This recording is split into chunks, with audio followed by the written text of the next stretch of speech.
మా అమ్మ వాళ్ళు ఉండేది తెలంగాణలో. సో, తెలంగాణలో వినాయక చవితి అయితే చాలా బాగా చేస్తారని నాకు తెలుసు. కాకపోతే ఆంధ్రాలో నేను అనుకున్న దానికంటే చాలా బాగా జరిగింది. మా ఆయన వాళ్ళది చీరాల దగ్గర విలేజ్ అనమాట.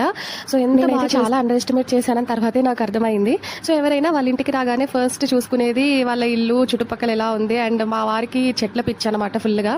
సో, నేనైతే ఎప్పుడు కొనుక్కొని తినడమే కానీ ఇన్ని ఫ్రూట్స్ ఒక చెట్టుకి చూసిందే లేదు. ఇంకా ఈ చెట్టు అయితే విరజాజుల చెట్టు రోజుకి 3-4 మూరలు పూలిస్తుంది అనమాట. ఇందాక చూసిందేమో కమలాల చెట్టు, ఇదేమో బత్తాకాయల చెట్టు అనమాట. ఈ చెట్టుకు కూడా చాలా ఫ్రూట్స్ పడేవి. లాస్ట్ టైం అయితే నియర్లీ ఒక 150 ఫ్రూట్స్ వరకు వచ్చాయి.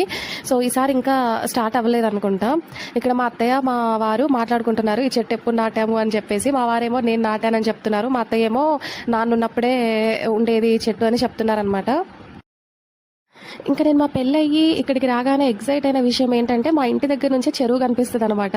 సో నాకు చాలా వింత. సాయంత్రం పూట పైకి వచ్చి కాసేపు అలా కూర్చుంటే చాలా ప్రశాంతంగా అనిపించేది. ఇంక పక్కేమో సపోటా చెట్టు, జామ చెట్టు, చిన్న చిన్న వంకాయ చెట్లు అలాంటివి నాటారనమాట.